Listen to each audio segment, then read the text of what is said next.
Xin chào các bạn, rất vui khi được gặp lại các bạn vào một ngày mới. Thì xin chúc các bạn làm việc, học tập thật nhiều niềm vui và tràn đầy năng lượng. Mình là ngôi nhà mơ ước 1.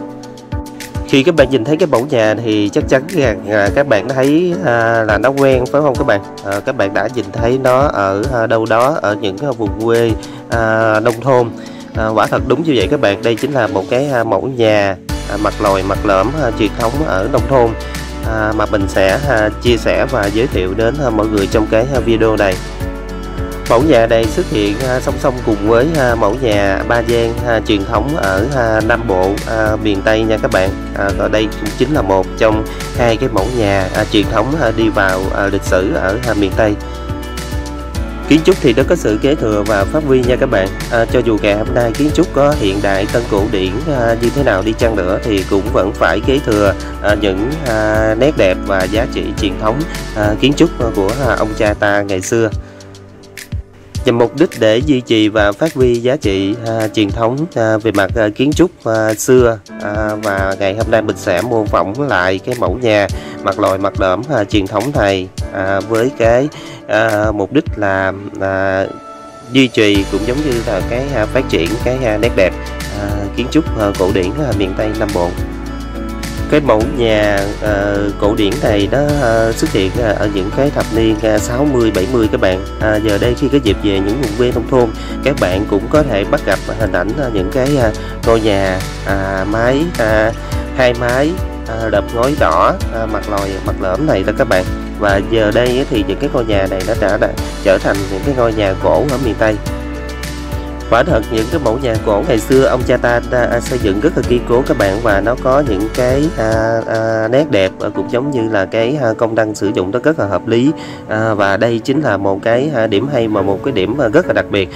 mà kiến trúc ngày hôm nay giống như là bọn mình là những người thiết kế thì cũng phải học hỏi và tham khảo những cái kiến trúc cổ điển này. Ở cái thời điểm mà khi xây dựng những cái ngôi nhà này thì đa phần cửa được thiết kế là cửa gỗ hết các bạn, cửa gỗ thao lao hoặc là căm xe. Cái màu gỗ nó rất là đẹp các bạn, và cái màu gỗ này cũng là một cái màu nhấn, cũng là một cái điểm nhấn rất là đắt giá ở những cái ngôi nhà cổ này. Ngày hôm nay thì những cái cửa gỗ ở những cái nhà cổ điển này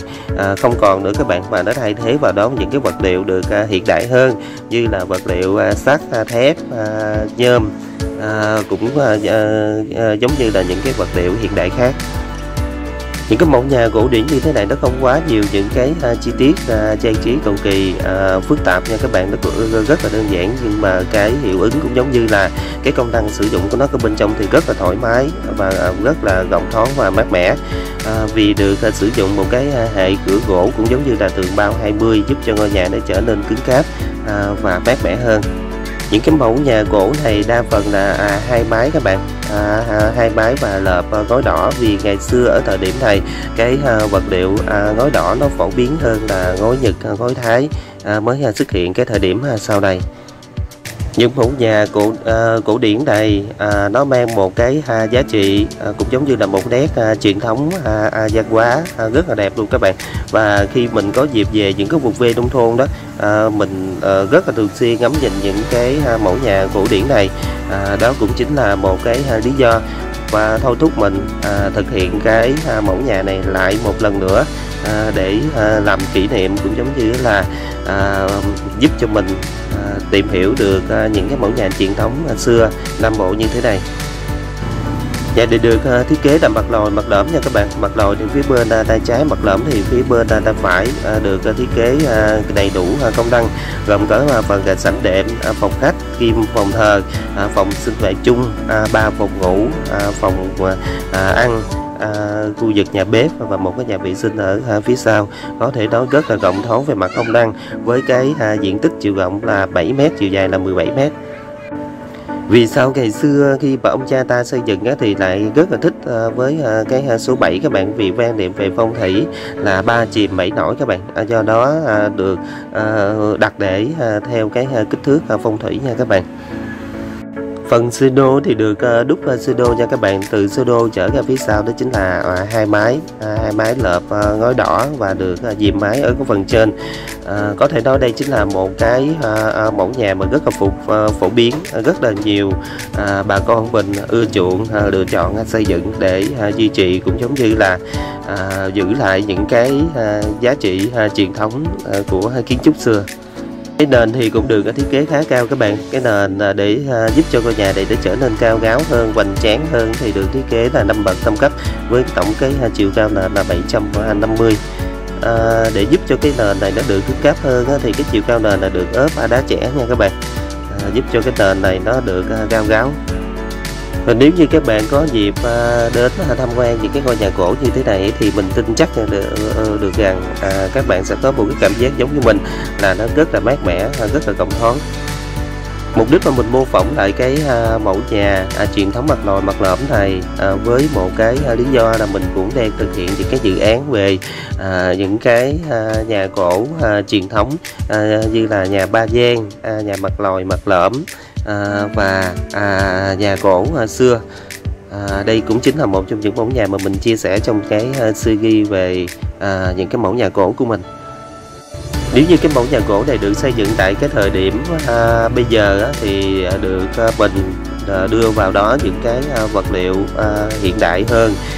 tương ứng với tại thời điểm bây giờ, như là những cái bông gió bê tông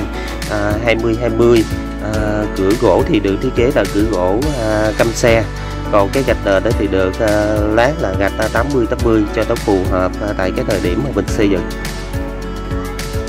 Ngày xưa khi mà xây dựng một cái mẫu nhà như thế này thì có thể nói là cái chi phí của nó rất là cao, có thể nói là rất là đại gia, và những người có cái điều kiện kinh tế ở vùng quê thì mới xây dựng được cái mẫu nhà này, phải không các bạn? Nét đẹp những cái mẫu nhà cổ điển truyền thống mà ông cha ta đã xây dựng và để lại cho đến ngày hôm nay thì chúng ta không thể nào phủ nhận được, phải không các bạn? Có thể nói là sau khi hoàn thành xong cái sản phẩm này, mình cũng cảm thấy rất là thích, và nó có một cái nét mà nó hoài cổ, làm cho mình cảm thấy rất là thích cái sản phẩm này. Và cái nét cổ điển của nó cũng giúp cho mình rất là nhiều trong cái việc tìm hiểu về những cái kiến trúc xưa của ông cha ta. Và mình cũng có dịp làm việc với một cái anh gia chủ, và cái anh này ảnh rất là muốn xây dựng cái mẫu nhà của mình là phải là cái mẫu nhà cổ truyền thống ở miền Tây xưa. Và mình cũng cảm thấy rất là vui vì cái anh này ảnh muốn lưu giữ lại những cái hình ảnh, những cái mẫu nhà cổ điển để mà xây dựng cái ngôi nhà mơ ước cho mình. Và đó cũng chính là một trong những lý do mà mình cũng cảm thấy rất là vui khi được tiếp xúc và làm việc với anh. Hy vọng thông qua cái video mà mình đã chia sẻ nhà cổ truyền thống mặt lồi mặt lõm ở miền Tây với cái chiều rộng là 7m, chiều dài là 17m, gửi đến bà con cô chú bác và anh chị để mình lưu giữ lại những cái hình ảnh về kiến trúc xưa cổ của ông cha ta ngày xưa, gửi đến mọi người có một sự lựa chọn, sự tham khảo trước khi xây dựng cho mình một ngôi nhà như mơ ước. Video của mình đến đây là xin kết thúc, và bây giờ xin nói lời chào tạm biệt và hẹn gặp lại các bạn ở những cái video lần sau.